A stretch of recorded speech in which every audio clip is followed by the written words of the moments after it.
Fala pessoal, estamos aqui em mais um Informal por ocasião.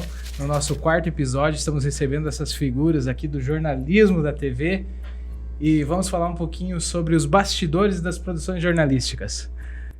Uau, Fala boa tarde. pra nós aí. Boa tarde, não sei, boa tarde, boa noite, bom dia. Depende da hora que o pessoal Tudo tá certo, assistindo, Michel? Como é né? que vocês estão? Tudo bem? Muito obrigado. Prazer estar aqui com o Felipex, né, meu colega de profissão. O Gui também, que tá aí na parte, né, dos bastidores, que é importante, né, que senão daqui a pouco... Pega o meu melhor ângulo aí, tá bom, Gui? Capricha aí. Vamos Mas falar aqui um pouquinho, você tem que entender que é uma câmera, não é uma varinha mágica, Juninho. Então, pode ser. vamos ver o que a gente consegue fazer aí. Se bem que a gurizada aqui faz milagre. Não, aqui faz. A gurizada- Gente, muito obrigado pelo convite, é um prazer estar aqui também, falar um pouquinho dos bastidores, e tem muitos, né, bastidores aí, improvisos que a gente tem que fazer, muito perrengue, tem bastante. Show. Júnior, conta um pouquinho pra nós aí, como que foi a tua trajetória dentro do jornalismo? Como que você começou? Como que despertou isso na tua vida? Cara, foi através do meu pai, né? Meu pai, 40 anos de rádio, né? Entrei na rádio com 11 anos de idade. Né? O pessoal brinca que eu não encostava o pé no chão, porque eu ficava numa cadeira um pouco maior, né? Com 11 anos de idade eu era operador de som, né, cara? O sonoplasta, né? Que até o pessoal brincava, sono porque dorme, plasta porque é lerdo, né? O pessoal brincava bastante na época, né? Mas entrei com 11 anos, cara, quase fui pra publicidade, né? Porque meu pai vendia, enfim, era um cara muito bom nessa parte de vendas. E eu acabei indo pro jornalismo lá em 2010. Foi quando eu tive a primeira experiência de trabalhar em coberturas. Comecei no esporte, fazendo torcida, né, e tal. E aí, sempre apaixonado pela Chapecoense. E olha pra gente ver hoje, né, cara? Hoje tô trabalhando com isso, só com isso. Né? Então, comecei lá em 2010 e não parei mais. Me apaixonei pela profissão, me formei em jornalismo pela Uni Chapecó. E, cara, desde então conheci muita gente, tive muita experiência. Viajei fazendo Chapecoense na Copa Sul-Americana no Chile, cara. Fiz Libertadores da América legal. com a Chapecoense. Então, realmente espetacular, assim. Foi assim que eu entrei. A porta de entrada foi meu pai. E depois veio uma paixão que não teve mais como sair. O meu pai sempre falava, né? O rádio é uma cachaça, ele brincava, né? E eu falava, cara, mas como assim? E realmente é um amor que você tem por isso que você não consegue mais sair. É assim que eu me apaixonei pelo jornalismo. Que legal, cara. Eu me identifico um pouco com a história, porque também veio de família estar dentro, né, envolvido com isso, né, da parte do vídeo, né, no meu caso. E me criei dentro da empresa que era da minha família e produzindo vídeo, comecei ali e tô até hoje também me envolvi com isso. Não tem como sair mais, né? Nossa, cara, é muito legal mesmo. Os pais diziam estuda, e vocês entendiam estúdio. Estúdio. Boa. Boa, isso aí. Experiências. Felipe, conta um pouquinho da tua trajetória. Pois é, a minha trajetória, assim, eu sempre gostei muito de televisão, né? Sempre pra mim foi um mundo encantado, assim, minhas brincadeiras de infância era brincar de programa de televisão. Eu gostava muito do Gugu, o grande Gugu, infelizmente não tive o prazer de conhecê-lo, né? Mas é uma das minhas inspirações. E aí eu gostava muito disso, mas também eu gostava de outras coisas, gostava de médico, brincava bastante médico, de dentista. E aí, quando chegou aquele momento ali do terceirão que tinha que decidir o que iria fazer, eu queria fazer medicina. Só que, dois problemas, né? Eu estava trabalhando já, então eu trabalhava à tarde, estudava de manhã e não tinha tempo de me preparar para um vestibular para passar em medicina. Meus pais não iam ter condições de pagar, por exemplo, um curso particular, eu teria que passar na federal e mesmo assim ia ser difícil manter, né? Porque mesmo na federal o curso de medicina é um curso integral, então é bem complexo, né? Você tem que ficar na faculdade o dia inteiro, full time. E aí eu fiquei naquela, o que eu faço agora? E aí resolvi fazer jornalismo. Aí prestei vestibular, não passei para federal. E aí comecei a estudar em uma universidade pública lá no litoral, em Palhoça, a Unisul.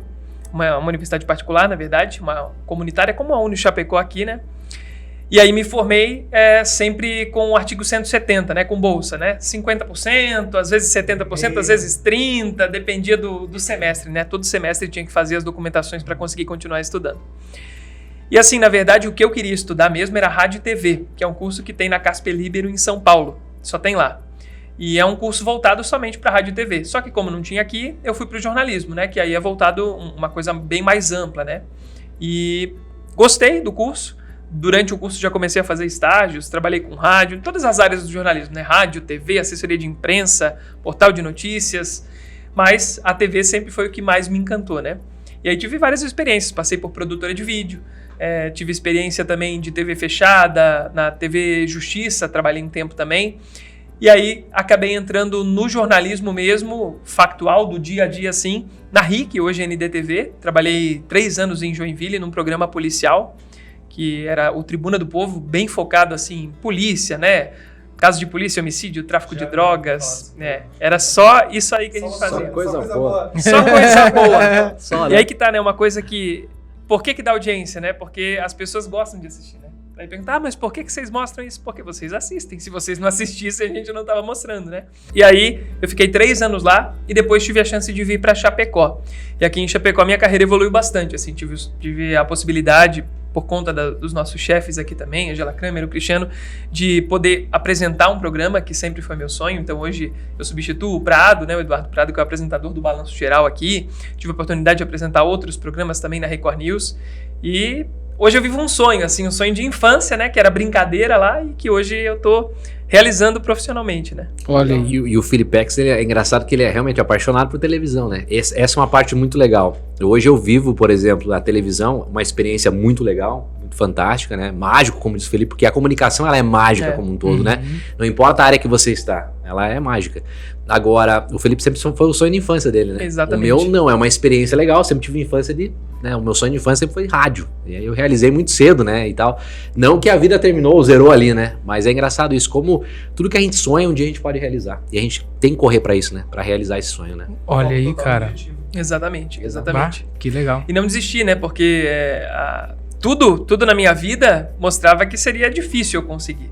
Né? E realmente foi batalhado.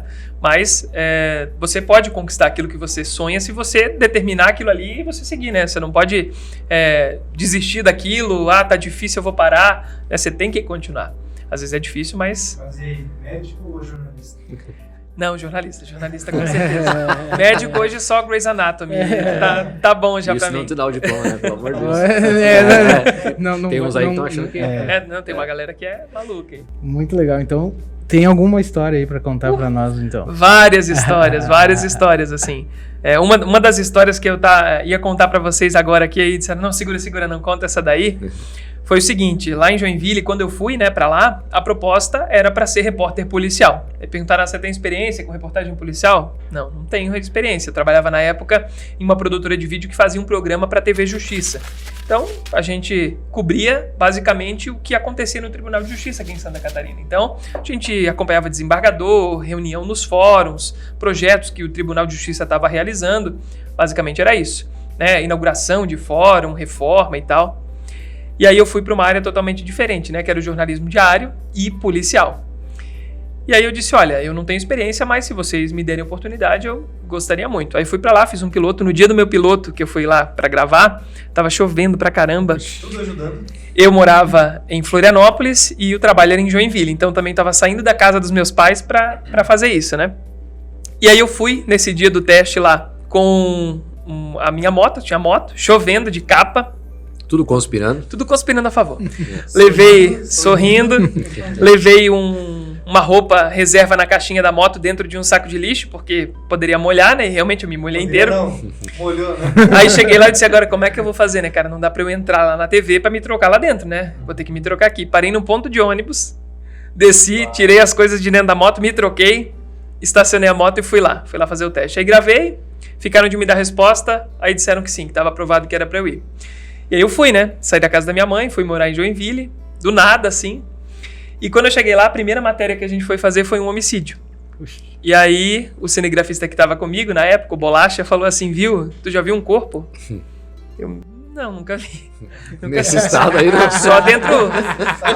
Só dentro do caixão, no velório e tal, mas não numa cena de crime, né? E o cara tinha levado um tiro na cabeça. Forte, hein? Pode falar isso aqui?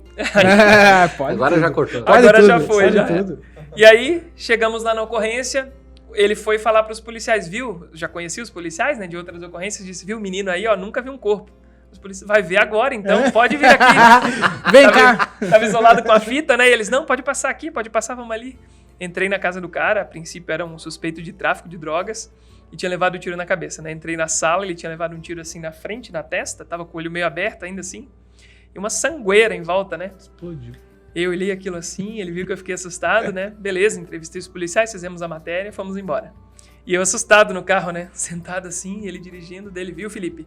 Agora você esquece isso aí, cara, vamos, vida que segue. Vamos pro próximo, porque você fez a matéria e já era. Agora a gente vai fazer outras coisas, vamos fazer um lanche. Se você ficar pensando nisso, não vai dar certo. Pensou em, cara, acho que não é pra mim. Aí o que eu pensei? Eu disse, se eu for pra casa e eu não conseguir dormir essa noite, eu vou embora, não vou conseguir ficar aqui, né? Porque foi algo que na minha vida foi constante nesses 3 anos que eu fiquei lá em Joinville, né? Vi muita gente morrer, chegar na ocorrência, a pessoa tá viva e não resistir, infelizmente. Tragédias, assim, atropelamento na BR-101, é algo horrível, assim, de se ver. E a gente tava ali direto, né? E aí, depois daquela noite que eu vi que tudo bem, eu consegui dormir, consegui passar, foi tranquilo, assim, aí eu consegui conviver com aquelas ocorrências diariamente, assim. O legal é a adrenalina, né, do factual, principalmente do policial, porque você sabe da ocorrência, recebe uma mensagem, uma informação, sai correndo para poder chegar lá no momento. Você precisa chegar na hora, um acidente, um crime que aconteceu naquele momento, você tem que estar lá naquele momento. E dentro do jornalismo policial, a gente acaba fazendo alguns amigos, né? Claro, tem um relacionamento profissional, mas a gente acaba fazendo alguns amigos, né? Policiais, militares, civis, o pessoal do IML, né? Agora a Polícia Científica, né? Aqui em Santa Catarina, a gente acaba fazendo alguns amigos. E muitas vezes a gente tinha que ajudar. Tipo, chegava na ocorrência, o cara tinha morrido, não tinha gente para ajudar a carregar ali, você tinha que ir lá ajudar. Né, pô, parceria. A pessoa estava lá fazendo o trabalho dela, não atrapalhou o meu, então eu vou ajudar lá. Ia lá, ajudava, colocava o corpo lá, botava na maca, botava a luvinha. Tinha que fazer. O engraçado disso aí com o Felipe falando, eu lembrando aqui de alguns casos que... Porque eu comecei no jornalismo policial também, né? Olha aí, ó. É engraçado isso, né? Porque o Jimmy falava assim, não, vai numa ocorrência aqui bem tranquilo, tinha dado um assalto e a perseguição da polícia. Eu fui atrás do carro da polícia e tal, carro do meu pai, né, inclusive. E aí, cara, começou a dar uns disparos de arma de fogo, assim. E você ia atrás. E eu no meio. Bem tranquilo. E aí o cara, não, bem tranquilo, vai na ocorrência lá, só acompanha, relata. Cara, aquele dia lá, eu achei que me enfiei atrás do carro lá e tiro pra tudo que é lado, cara. E policial, e a polícia trocava tiro com os bandidos ali. E você fica imaginando como a ocorrência policial, ela realmente é pesada. A gente só vê, às vezes, no Rio de Janeiro, né, ou cidades maiores e tal. Mas, cara, tá presente e diariamente aí, serve pra gente falar também, né, Felipe? O pessoal da segurança pública tá diariamente lidando com isso. O que parece tão comum, o que parece tão fácil, tão simples, tão tranquilo. O pessoal lida diariamente, então enfrenta isso diariamente. Às vezes um relatório não tem, né, uma informação dessas. O cara imagina aquela cena de filme, o cara escapando e tal. Cara, é ali no osso do peito muitas vezes, é o cara enfrentando o bandido. Bruto, né? Exatamente. Na correria, né, e possivelmente podendo levar um tiro, né. Então é esse trabalho que eu aprendi a admirar no jornalismo policial, principalmente. Porque o cara que faz policial aguenta qualquer coisa. Aconteceu uma vez que a gente quase apanhou em Joinville. E sempre tem essas. Sempre tem, né, Juninho? E o que aconteceu foi que era um acidente, o cara tava embriagado, supostamente, ele não quis fazer o bafômetro, né? Bateu atrás de um outro carro que tinham crianças nesse carro. Aí as crianças foram pro hospital, e a gente chegou lá, era uma sexta-feira, 9 horas da noite, o meu horário era 9h30. E eu louco pra ir embora, né? Mas só que, pô, tinha criança envolvida, tive que ir lá fazer a matéria. Chegamos lá, eu disse pro cinegrafista, olha, vamos fazer uma diretinha, que a gente chama, que é quando não tem corte, não tem edição. A gente chega ali, dá o rec na câmera, eu conto a história, mostro as coisas e acabou, é assim mesmo. Eu disse, ó, vamos fazer assim, eu vou falar do carro aqui. Vem comigo também, direitinho, vem comigo, boletim, falso vivo, stand-up, falso vivo. E aí eu disse, ó, vamos fazer então, beleza. Ele deu rec, eu comecei a mostrar um carro, a gente foi caminhando em direção ao outro carro, que era o carro do cara que tinha causado o acidente. Quando a gente tava caminhando em direção ao outro carro, eu tava de costas, né? E o cinegrafista na minha frente falou, viu, tem um cara vindo correndo aí. Eu olhei pra trás, o pai desse cara que estava dirigindo o carro vindo correndo para bater na gente, a princípio. Aí as pessoas que estavam em volta já conheciam a gente, sabiam que a gente fazia as matérias ali, seguraram ele. E ele, vocês não vão filmar o carro do meu filho, porque não sei o quê. E aí na hora daquela muvuca, ele gravando tudo, o cinegrafista, né? Daí eu peguei e botei o microfone pra ele, por que você quer bater na gente? O que a gente fez pra você? Ele, não vai filmar meu filho, não sei o quê. E deu uma garrafada, ele tava com uma garrafa de água, deu uma garrafada no microfone assim. Meu Deus do céu, cara. E aí o que era pra ser só uma diretinha acabou virando uma matéria. O cara deu uma garrafada, o outro foi lá, meteu a mão na câmera, queria tirar a câmera do cinegrafista. E aí a gente acabou fazendo matéria. Daí era só pra ser uma diretinha. A gente foi lá, entrevistou daí também o filho do cara.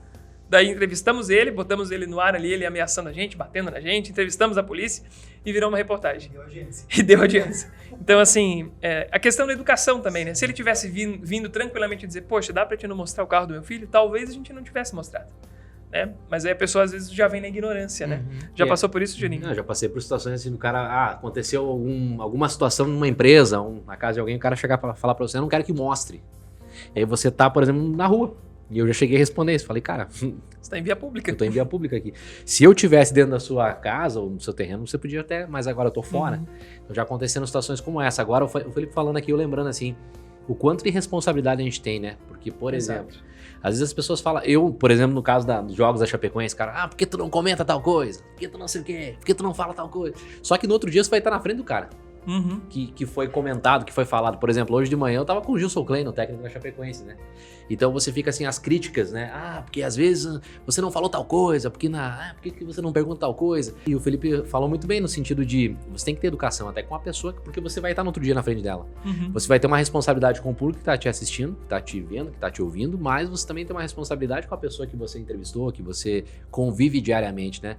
Eu acho que isso é mais difícil no jornalismo hoje, né? Porque você tem uma reputação frente às pessoas, tem uma credibilidade, e ao mesmo tempo tudo tem os vários lados, né, da história. O nosso professor da Chapecó, o Hugo Paulo Gandolfo de Oliveira, grande Hugo, né, mestre Hugo, falava sempre isso, os pormenores da história, né, porque, cara, tudo tem um outro lado, né? Todo mundo é filho de alguém, todo mundo vem de um contexto familiar, todo mundo veio de alguma situação, né, e tudo tem uma explicação, ou quase tudo pelo menos, né, para você tentar ouvir. O nosso papel como jornalista é buscar os outros lados da história, né? Muitas vezes os vários lados que envolvem uma história. Por mais que você receba um não, né? Eu não quero falar, ou eu não vou me manifestar sobre o assunto, mas a nossa obrigação como jornalista é buscar e dizer isso, né? Não, ele não quis falar, né? Não quis dar a sua versão sobre o fato, não quis falar sobre a situação, mas eu acho que muitas vezes a gente é julgado e por causa dessa situação, porque vocês não pressionaram, porque vocês não sei o quê. Só que também existe um limite em tudo isso, e eu acho que essa é a parte mais difícil do jornalista, né? Você conseguir estar no meio de toda essa situação, de um assunto que envolve às vezes uma situação muito popular, né? Pega um crime, por exemplo, né? Que é uma coisa que todo mundo já tem um julgamento, já tem um veredito ali, né? Já tá julgando o cara como culpado, como condenado, mas no meio dessa história toda você tem uma responsabilidade com todos os lados da história, né? Como foi o caso de Saudades, né? Da tragédia em Saudades. Que foi caso pesado, né? Mas existe todos os lados da história. Obviamente, você olhando pro lado, foram crianças, né? Eu, como ser humano, me deixo indignado na situação, né? E qualquer um que tiver envolvido nessa situação, que vê esse caso, vai ficar indignado. Só que agora você pensa a responsabilidade que você tem para estar na frente da tela, né? Para falar disso, né? Porque dependendo do que você fala, você influencia, né? Exatamente. E você pode influenciar para acontecer algo pior, né? Então tem que ter todo um É o caso cuidado, do médico, né? Que as pessoas falam, mas aí o cara teve que atender, né? Que teve uma discussão muito grande. O médico tá lá para cumprir um código de ética também. Então, assim, para fazer um atendimento, teve muita gente que foi julgado por isso, né? Porque o médico salvou, né? Cara, você tem um código de ética, né? Com um outro ser humano ali, com a situação. Então, são discussões, às vezes, que as pessoas também não param para analisar pelo calor popular que tem no meio de toda essa história, né? Esse caso aí de Saudades foi a maior tragédia que eu já cobri, assim.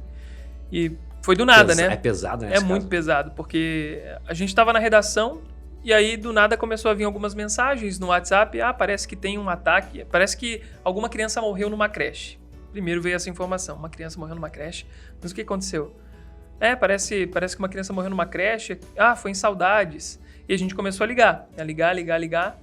Aí a assessora de imprensa na época, lá da Prefeitura de Saudades, atendeu e ela já estava no local.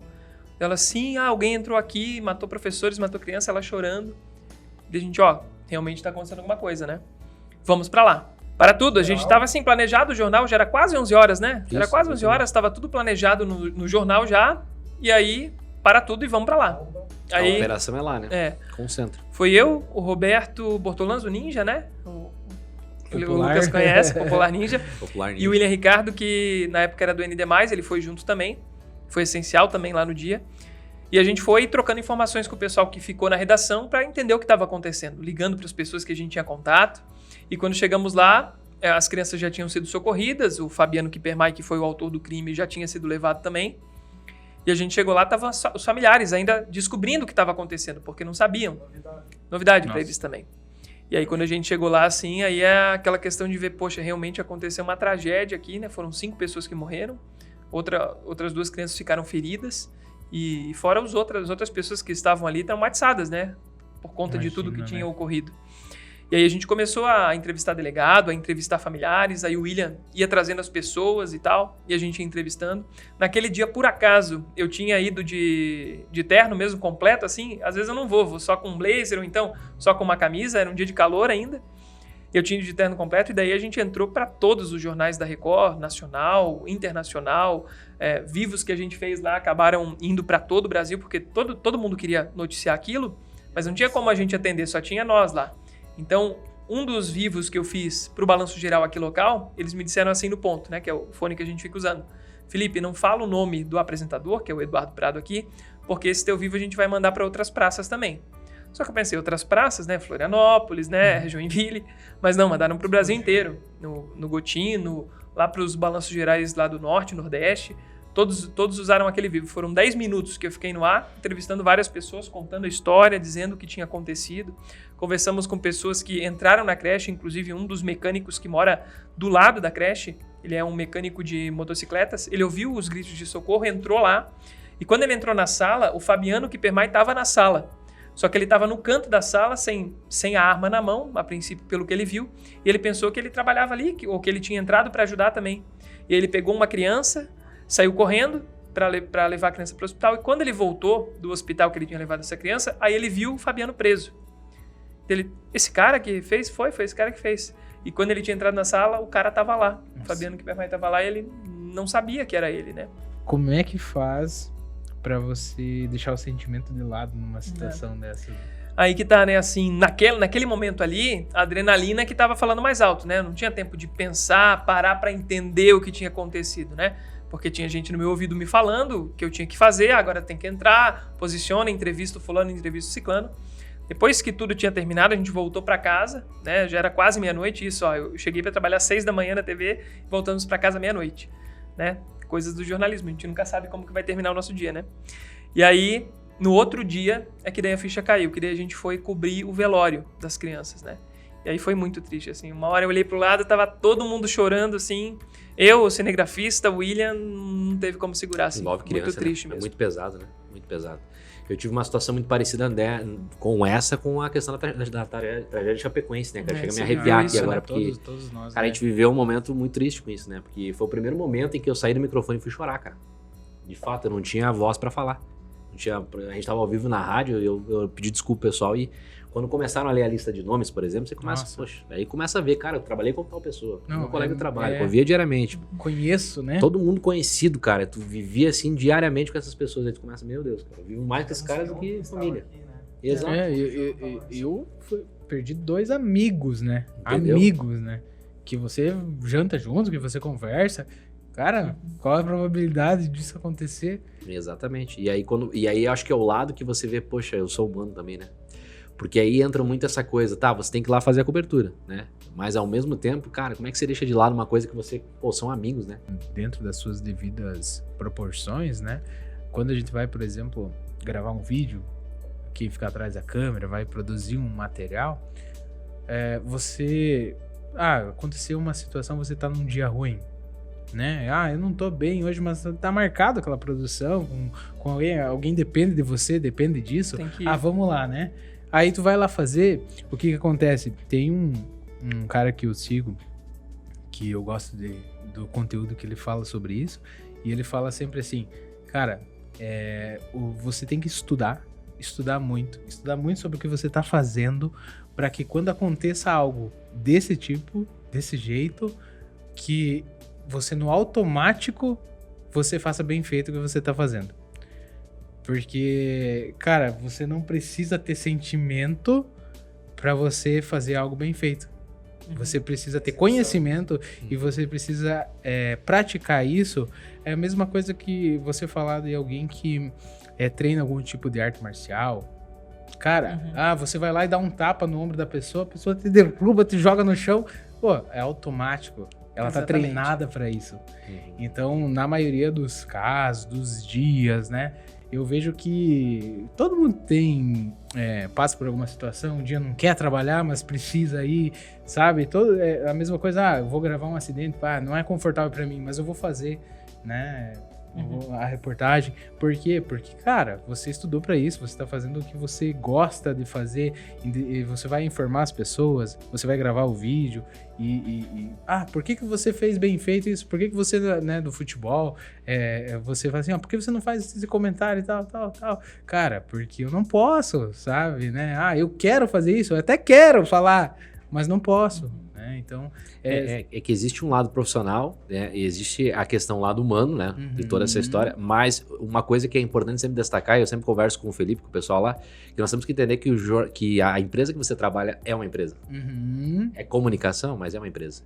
Então você também tem o teu compromisso profissional, né? De você ter determinadas conduções, né? Não, eu, assim, ó, graças a Deus na ND a gente tem muita liberdade. Nunca alguém chegou pra mim e falou, Júnior, você tem que fazer tal coisa. Você não tem que fazer, você Não pode falar isso, não pode falar aquilo. Só que existe algo, obviamente, de educação. Existe algo de coisas que eu... Tem princípios que eu... Exatamente. Tem princípios que eu, por exemplo, eu não abro mão de princípios, né? Então eu tenho uma condição, eu tenho uma forma de comentar. Ao mesmo tempo eu tenho um lado muito educado. Você nunca vai me ver dando esporro num técnico, por exemplo. Eu não tenho essa característica. A gente já tem colegas e eu não tenho nada contra quem faz, mas eu não tenho essa característica. Eu não tenho essa característica de dar um esporro, por exemplo, não chegar com falta de educação. Jornalismo, TV, se faz em equipe. Ninguém faz sozinho. Exatamente. Hoje tem algumas emissoras que fazem, né? Dá um celular pro repórter lá e manda o repórter sozinho fazer as coisas. Repórter abelhinha. Repórter abelhinha que eles chamam. Te dá R$500 a mais e manda você fazer tudo sozinho. E aí, eu acho que esse tipo de jornalismo não é o melhor para se fazer, né? TV se faz com equipe, com cinegrafista, profissionalmente, né? Para você ir lá, conseguir fazer um trabalho bem feito para entregar um conteúdo bom. O editor, não? O editor que vai produzir, vai usar aquelas imagens, vai construir aquilo ali, o editor de texto que vai conferir o texto que você fez, né? É um trabalho em equipe.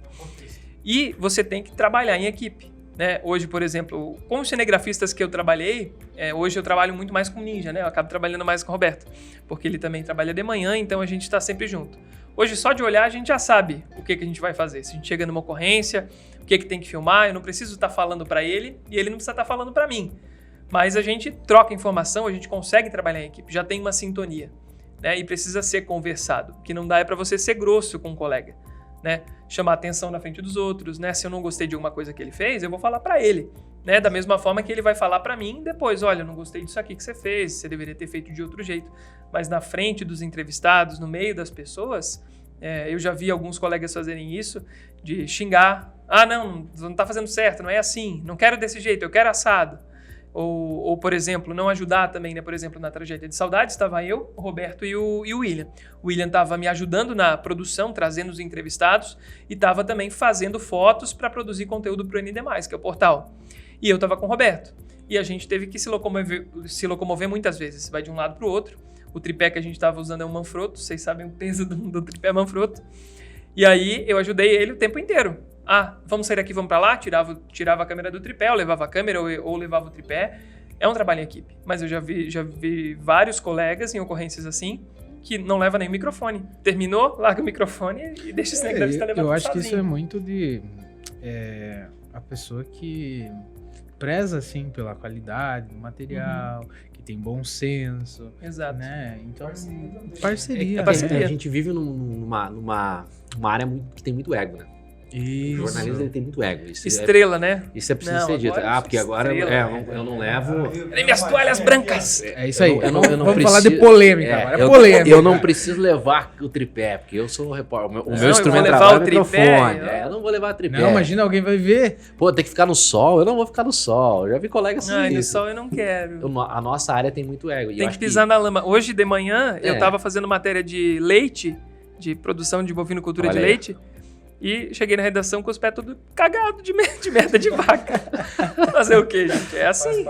É o glamour da profissão, Tem que né? tirar... Já teve ocasiões que eu tava em coletiva de imprensa, teve uma aqui com o Bolsonaro, né? Ele teve aqui, e aí a gente conseguiu chegar antes, nos posicionamos melhor, conseguimos segurar o microfone mais perto.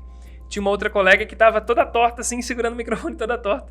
Daí eu peguei o microfone dela e disse, não, deixa que eu seguro o teu microfone. Daí segurei o microfone pra ela. Não custa, né? Ah, mas você vai segurar o microfone da Globo se você é da Record? Mas, gente, nós estamos ali no mesmo perrengue. Né? O que custa eu ajudar o colega? Se eu precisar, não é eu todo também mundo gostaria. que pensa assim, né? Essa exatamente. é a dificuldade, né? Porque quem pensa assim é uma porcentagem menor, Infelizmente, né? né? Infelizmente. Mas que você falou de... Tem dias que você não tá bem mesmo, cara. Tem dias que você não tá bem. Você não tá com dor de cabeça, tá cansado, tá não sei o quê. Mas assim, você precisa ir lá e dar o teu melhor. Eu sempre digo... E no vídeo é mais difícil, né? Cara, eu sempre digo assim, as pessoas que estão te assistindo, estão te ouvindo, não tem nada a ver com o teu programa. Se Exato. tu não pagou o boleto, se não tem dinheiro pra pagar o boleto, que todo mundo enfrenta isso, que o boleto sempre vence, né? Tem que ser igual o boleto. Né? A gente sempre tem que vencer igual o boleto. Mas assim, cara, um cara cara não tem nada a ver se você não conseguiu pagar o boleto, se você não tá bem hoje, né? Se você não tá legal. Ah, Júnior, você tem que ser um robô. Não tô falando isso. Só que eu acho que as pessoas que estão te assistindo, elas estão buscando a informação que você tá querendo passar. Elas não estão preocupadas se você teve um problema na família, se você teve uma situação, né? Não que você não possa, às vezes, em situações, demonstrar isso. Agora, você tem que dar o teu melhor. Você se formou pra isso, você é profissional com isso, tem que saber lidar com isso, né? Diariamente. Cara, dos 5 dias da semana, talvez 2 ou 3 eu não tô bem.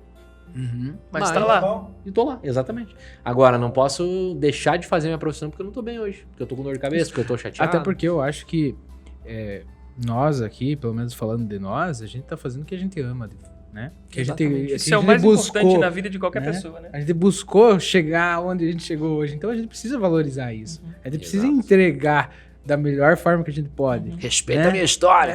Eu já trabalhei em empregos que eu não gostava. Gostei por um tempo e depois parei de gostar. O primeiro deles foi de operador de cobrança, de telemarketing. Ligava para as pessoas para cobrar. Cara, imagina o Se Felipe você ligando pra alguém, deve para o Banco do Brasil ou já deveu para o Banco do Brasil, talvez eu liguei para você. Como é que era a ligação, Felipe? Olá, senhor, tudo bem? Quero falar com o senhor Júnior Espíndola. Tudo bem? Seu Júnior, o senhor tem uma dívida com o Banco do Brasil Ixi, de 10 mil reais? Direto? Se Largava. identificou? E essa ligação está sendo Gravava gravada. o verbo. Exatamente. Aí a pessoa às vezes dizia assim... A pessoa dizia assim... Aí ligava de novo. Tá. Ligava. A gente às vezes tinha promoções, né, da empresa que precisava bater meta e ligava sábado, ligava domingo. Aí depois teve aquela lei do telemarketing, né, que não podia ligar no fim de semana. Graças a Deus. Aí o cliente dizia pra gente, mas você tá me ligando no domingo, você não pode me ligar no domingo que tem uma lei que proíbe. Eu dizia, sim, senhor, a lei proíbe ligar para vender para o senhor. Eu não estou vendendo nada, eu estou cobrando o senhor. Inclusive, o melhor era essa frase, que daí geralmente o cliente desligava depois. Ele dizia assim, inclusive a sua dívida está aqui sábado, domingo, feriado, desde tal ano que o senhor não pagou. Não parou. Aí o cliente desligava na tua cara e você ligava de novo. Senhor, caiu a ligação? Aí tinha aquele cliente que ficava tão sem jeito que, caiu a ligação. E daí eu ouvia a proposta. E tinha cliente que ficava muito bravo, xingava a gente, né? Mas uma dica pra você, na hora que você tá devendo, né? Se você tá devendo há muito tempo, tem aquele negócio do caducar a dívida, né? 5 anos vai caducar a sua dívida. Presta atenção na dica, hein? Uma coisa é caducar a sua dívida e o seu nome sair do SPC e do Serasa. Outra coisa é a dívida que tá lá. Aquela empresa pode te cobrar e você tá devendo pra ela. Inclusive, pode processar judicialmente para cobrar aquela dívida. Não é que a dívida foi extinta, você só tirou seu nome das linhas de crédito ali do SPC e do Serasa. Agora, a dívida maior que eu já cobrei eram 100 mil reais que o cliente devia. E aí, eu dei um desconto para ele quitou a dívida por 10 mil. Nossa. Então, tem essas possibilidades. A questão é você negociar. 90 mil de desconto, hein? 90 mil de desconto para quitar a dívida. Às vezes uns colegas falam pra gente, né? Segunda-feira, 7 horas da manhã, e essa semana que não passa? Se você tá vivendo assim, então troca de profissão, né? Vai fazer aquilo que você gosta. Nosso pastor, o Lucas Torres ou o Daniel, que falou uma frase bem interessante uma vez aqui. Eu achei bem interessante. O cara chegou pra ele e falou, tá, mas o meu ano sempre termina igual. É sempre a mesma coisa. Vira um ano e vira, é sempre a mesma coisa. Daí ele falou assim, tá, mas queridão, tu tá fazendo o que de diferente? Se você fizer a mesma coisa... A conta é a mesma, vai fechar do mesmo jeito. 2 mais 2 é 4 sempre, né? Exatamente. Se você não mudar um número. Às vezes você fica ali reclamando que você não gosta da tua profissão, que você não tá feliz na empresa, mas você não muda, você não faz um movimento pra mudar isso, né? E aí não adianta você ficar, vai ficar segunda, depois de segunda, triste, vai chegar domingo à noite, né? Vai ficar triste, porque vai ter que trabalhar na segunda. Se você não mudar esse fator aí, cara, você vai ficar o resto da vida infeliz, né? Agora, sobre o que você estava dizendo, né, Juninho, de dias ruins, né? Todo mundo tem dias ruins. E depois que eu vim para Chapecó, aconteceu algo na minha vida, assim, que era algo que eu queria. Ter um reconhecimento das pessoas, né? E hoje as pessoas me reconhecem na rua, né? O Prado me apelidou de Filipex, então, ô Filipex! Querem vir tirar uma foto, querem conversar. Era algo que em Joinville isso não acontecia muito e que aqui começou a acontecer com frequência, né? Então... acontece de às vezes, você não tá no dia legal, mas você tá na rua, as pessoas passam em buzino. Exato. Né? Às vezes você tá lá, concentrado pra entrar ao vivo, a pessoa passa e buzina. Eu sempre cumprimento quando a pessoa passa e buzina e eu não tô pronto pra entrar ao vivo, eu já não tô ao vivo, eu levanto a mão, cumprimento. Às vezes a pessoa vem e quer tirar uma foto com você, tem dia que você não tá legal, mas o que eu vou fazer? A pessoa não tem culpa, né? Já estragaram algumas vezes. Até um cachorro já estragou, agora, né? Vamos falar essa história do cachorro. A do cachorro é ótimo, cara. Ao vivo é fogo, né, gente? Ao vivo, aqui em Chapecó, eu vim com essa proposta, né? De fazer ao vivo no Balanço Geral. Quando eu cheguei, o Prado falou, Felipe, eu não quero que você venha pra cá pra fazer o normal. Vamos fazer diferente. né? Quero que você seja Por isso você. que te contrataram, né? Que você improvise, que você consiga, tipo, mudar de assunto, não falar só o que está planejado, né? Porque geralmente a gente sai pra rua para fazer as entradas ao vivo no Balanço Geral com roteiro. Ó, você vai falar desse caso de polícia, você vai falar desse evento, você já sabe. Só que o Prado, ele é inesperado, né? Tipo, você tá lá falando do evento e daí ele te pergunta do tempo, te pergunta do cachorro que passou no fundo, te pergunta de qualquer coisa e você tem que estar pronto para fazer aquilo ali. Eu improviso, nada combinado. Às vezes as pessoas dizem, mas foi combinado. Não foi combinado. Simplesmente aconteceu. O Prado, quando a gente Aliás, começou... o Prado não gosta nada de combinado. Ele falou o Prado não gosta se de você combinado. ensaiar, estraga. Eu concordo com ele. Algumas coisas estragam. O Prado não gosta de combinar. E assim, no BG no Bairro, quando a gente começou a fazer, que a proposta é ir nos bairros e dar prêmios para as pessoas, né? E aí as pessoas têm que trazer alguma coisa pra gente. Uma caneca como essa. Quem trouxer a primeira caneca leva um presente. E aí o telespectador que tá vendo, corre e leva. Quem chegar primeiro leva o presente. E aí o Prado começou a fazer uns desafios pra mim. Aí uma vez ele fez eu andar de perna de pau. Nunca andei de perna de pau na minha vida. Ao vivo. Ao vivo. Tá fácil. Fui lá, fiz. Mas a vez que eu gostei mais foi aquela vez que você fez lá da dancinha lá do... eu não lembro daquele equipamento que coloca nos pés lá, tipo um tênis. O Kangoo Jump. Kangoo Jump. Já ouviram falar do Cara, Kangoo Jump? o Felipe Pex de Kangoo Jump, cara, é espetacular. Busca isso pra você não pesquise. Vamos colocar aqui. Olha o vídeo. O Kangoo Jump é tipo um patim, só que ao invés das rodinhas, ele tem uma mola embaixo. Então você sobe nele e você pula. O pessoal faz umas danças. Faz umas danças e tal. Então aí você pula e tal, tem a coreografia.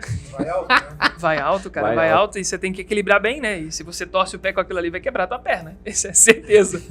E eu nunca tinha feito aquilo. Daí no dia, o cara chegou lá, eu vou fazer o Kangoo Jump contigo.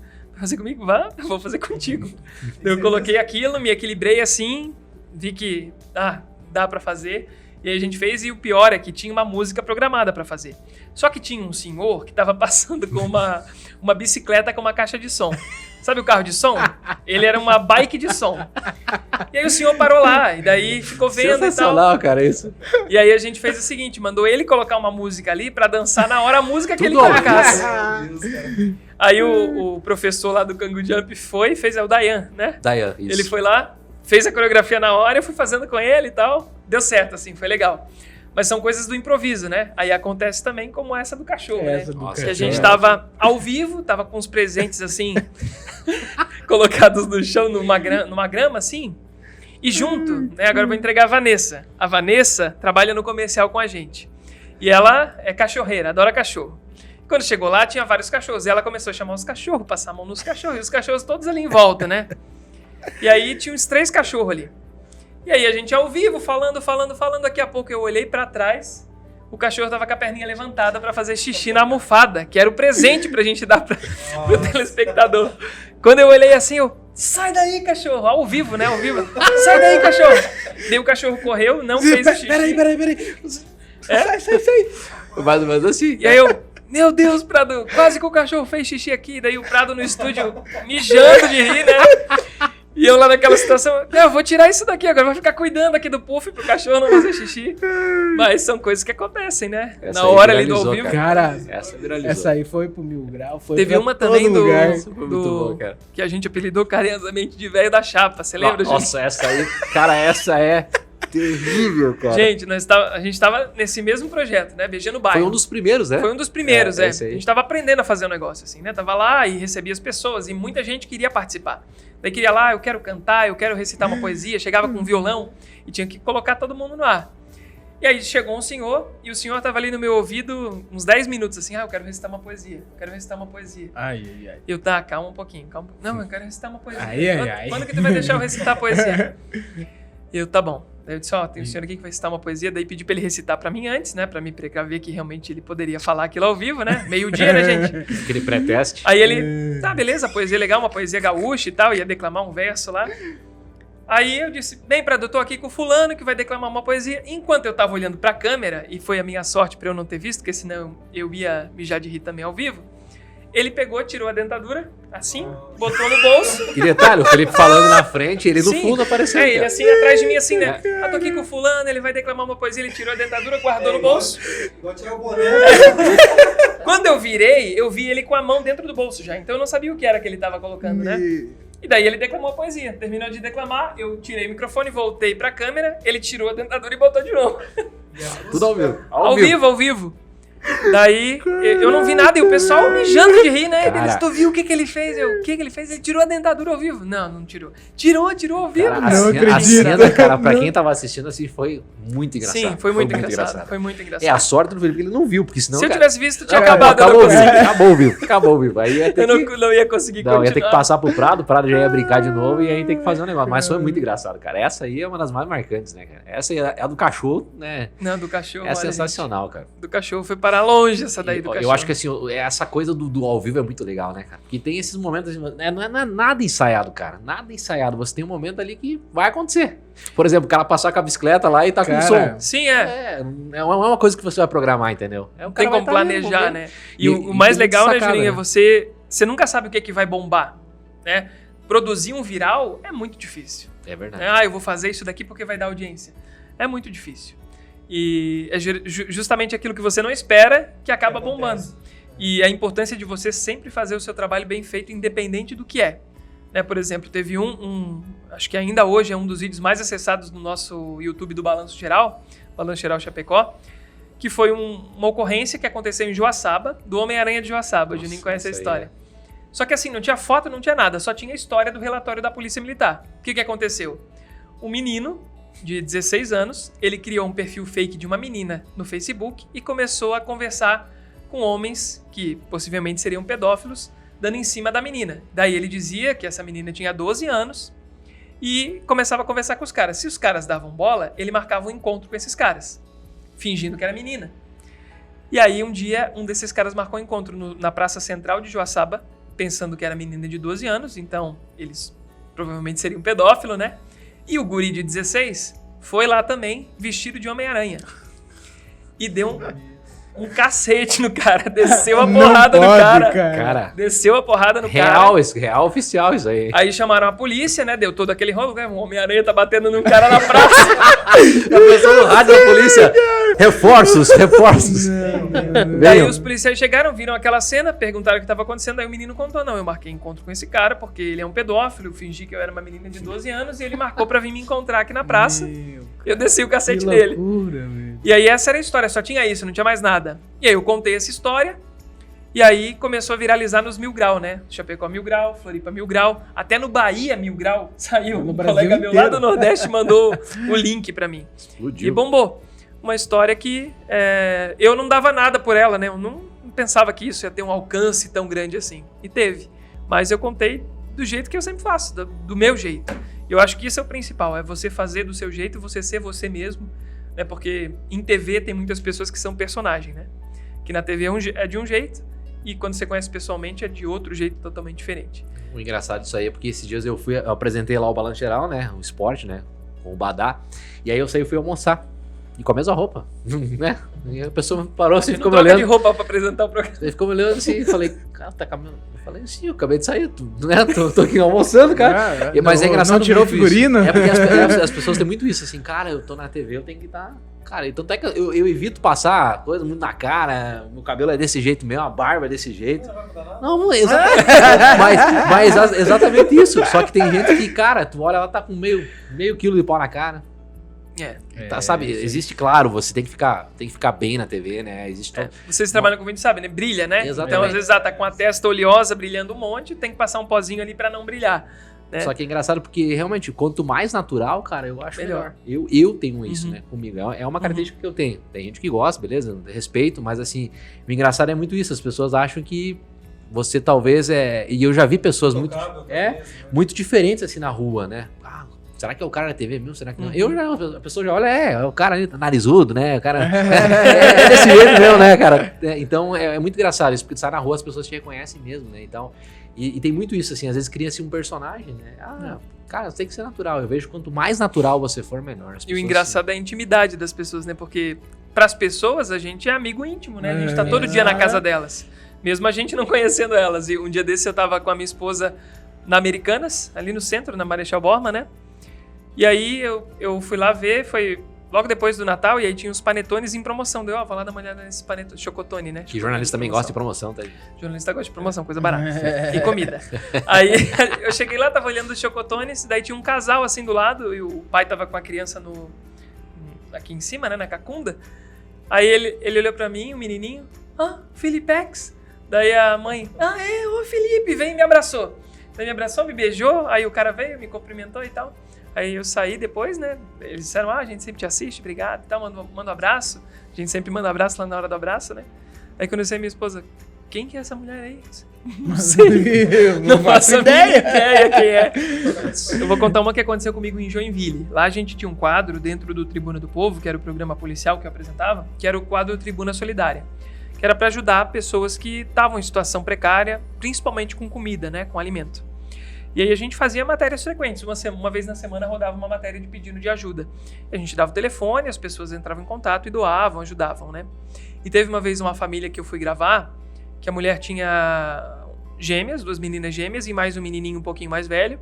O marido dela trabalhava como servente de pedreiro, eles moravam em uma casa bem simples, de aluguel, estavam sendo despejados porque não conseguiam pagar o aluguel. E ela não tinha o que comer, né? Não estavam pedindo alimento mesmo. Daí a gente chegou lá, gravamos a matéria e enquanto a gente gravava, uma das menininhas pedia comida. Tô com fome, eu tô com fome, eu tô com fome. Daí ela abriu a geladeira, tinha no gavetão, aquele gavetão, a geladeira vazia, só água, né? E no gavetão tinha uma maçã, mas metade da maçã tava podre. Daí ela pegou aquela maçã, cortou o pedaço que tava bom, dividiu, deu pras meninas ali. E cara, aquilo me cortou o coração assim, né? E a gente sabia que aquela matéria só ia ser exibida na outra semana, não ia ser naquele dia. Então, poxa, ela ia passar mais uma semana de dificuldade, né? Daí quando a gente saiu dali, entrei no carro pensando, poxa, vamos comprar alguma coisa e trazer pra eles. Daí antes de eu falar, o cinegrafista que tava comigo, que era o Luan, falou, viu, vamos no mercado comprar alguma coisa pra eles? Eu, vamos, tava pensando nisso. Aí a gente foi no mercado, fizemos uma compra ali, a gente deu uns R$200 ali. Ele só queria comprar besteira, né? Queria comprar bolacha e iogurte. E o cara, vamos comprar coisa que renda mais, né? Bolacha e iogurte vai hoje já. Daí compramos arroz, feijão, macarrão, coisas que podiam durar mais, carne, ovo. E compramos umas besteiras também, iogurte. Aí voltamos lá na casa e entregamos pra ela, né? Daí quando a gente desceu do carro com as sacolas, de dentro da casa, as meninas já viram iogurte. Iogurte! Vieram correndo e tal. E aquilo cortou o coração, assim, sabe? De poder ajudar, né? Ir lá entregar aquilo pra eles, porque a gente sabia que ia fazer diferença naquele momento ali, né? E que ia demorar para aquela matéria ir ao ar e aquele pedido de ajuda acontecer. E isso acontece muito com a gente, né? Às vezes as pessoas vêm pedir ajuda pra gente na TV, a gente tem que gravar uma matéria e a gente sabe que às vezes vai demorar, que aquilo não vai ser resolvido naquele momento. E eu acho que todo jornalista tem um pouco disso, né? De querer mudar o mundo, de querer ajudar as pessoas. A gente sabe que é muito difícil, mas com uma atitude simples, às vezes você muda o dia daquela pessoa, né? Às vezes com uma palavra você já muda o dia, né? Acho que puder fazer um pouquinho de qualquer ação, qualquer atitude, acho que faz a diferença, né? Eu também, qualquer ajuda. Eu também, quando envolve criança, eu não consigo não ajudar. Eu não consigo não contribuir, né? Eu não consigo. Júnior, você dá muito, não, o que eu puder, eu ajudo. Porque eu acho que criança, realmente, ela não escolheu estar ali, naquela situação. E a criança não entende. Então, existem muitas situações que envolvem criança que mexem muito com o sentimento, né? Uma situação não envolve criança, que eu lembrei aqui agora, mas que aconteceu comigo. Um dia eu saí da TV, tava com muita fome, cara, assim, e tal, e fui pro mercado comprar alguma coisa pra comer. E aí, olha só como é que são as coisas. Um cara tava na rua ali e tal, cheirando bergamota aqui, eu gosto muito de bergamota também, o cara tava... berga. A berga, né? Lagarteando no sol. E aí chegou pra mim, assim, na entrada do mercado e chegou, me deu a mão, estendeu a mão. Tudo bem? Eu falei, opa, tudo bem. Cara, você não me conhece, mas eu te assisto todos os dias. E olha só como é que é pesada a coisa, né? Eu falei, olha só, como é que é o seu nome e tal. E aí falou, cara, eu tô morrendo de fome, essa era a casa da minha mãe e tal, e não tinha nada pra comer, eu fui buscar algo pra comer, e tinha essas 2 bergamotas aqui, foi o que eu comi, já tô com fome. E aí, na hora, eu só tinha dinheiro pra aquele pastel, eu ia comprar um pastel e tal. E aí, cara, eu fiquei, espera aí então que eu vou buscar. Aí fui buscar pra ele, entreguei. Aí até o pessoal do mercado tava meio que tirando ele dali, eu falei, não, ele tá me esperando e tal, vou contribuir ali com ele. Aí entreguei aquele pastel e falou, cara, muito obrigado. E assim, foi um obrigado tão genuíno que você fica, cara... Na hora passou a minha fome, cara. Você acredita que passou a minha fome? E muitas vezes a gente tá olhando pro nosso umbigo só, né? Tá olhando pro nosso sentimento. Porque eu tô com fome, porque eu mereço, porque eu não sei o quê, porque eu tô cansado, porque... E você vê tantas pessoas que precisam de fato, cara, e aquilo ali me alimentou, sabe? De olhar assim, cara, como a minha situação ela é boa, como eu tenho que ser grato a Deus, sabe? Às vezes a gente reclama demais, né? Exatamente. E como eu em tenho que ser casa, grato, quando cara. você chegasse, você sabia que ia ter alguma coisa pra comer, né? Exatamente, podia estar com fome momentaneamente naquela hora. Mas depois, né, ia chegar em casa e minha esposa ia ter feito alguma coisa, né? Então, e ele não tinha esse recurso. Eu acho que A gente sempre pode contribuir de alguma forma, né? Sempre pode ajudar. Cara, legal. Obrigado Show, pelo cara. convite. Isso, Esse papo aí. poderia continuar por muito mais tempo, né? O nosso A gente bate-papo. volta uma outra É, hora. aí, ó. Vamos marcar. Se o pessoal quiser, Depende disso aí também, né? você diz, fazer meu uma Deus, parte nunca dois mais aí. chamem os dois. Esses dois estão fora. Vamos fazer uma parte 2, então, tá? Obrigado aí por ter aceitado o nosso convite e participado e dividido um pouco da história de vocês aí. Muito obrigado mesmo. É sempre bom a gente conversar sobre essas histórias e às vezes relembrar as coisas que a gente viveu e que a gente acaba esquecendo, né? E isso vale pra todo mundo, né? A gente passou por tantas coisas que a gente venceu, que a gente conquistou e às vezes agora no momento que a gente tá, a gente não valoriza isso, né? Então relembrar essas histórias mostra pra gente o quanto a gente já evoluiu e esperamos evoluir muito mais, né, Juninho? É isso aí, obrigado pelo convite, Lucas, obrigado, Michel, obrigado, Gui, todo o pessoal aí. Aí. Bacana esse projeto de vocês, cara, continuem, tem muita história legal ainda pra contar aqui. Bora lá. E o legal é que é muito local, é isso aí, gente. Acho que é valorizar quem tá aqui no dia a dia. É muito fácil você pegar e tentar entrevistar alguém pra tentar ganhar cliques, ganhar seguidores, né? Mas entrevistar e conhecer histórias daqui, eu acho que tem que ser reconhecido. Tem muita gente legal pra contar história aqui na cidade de Chapecó e região, né? Então um abraço pra vocês aí, sucesso, e eu tenho certeza que esse informal por ocasião não vai ser pouca coisa aí, vai estourar ainda. Então curte, compartilha, se inscreve no nosso canal aí, divulga pros amigos, pra todo mundo. Falou, valeu. Comenta pra gente voltar aí.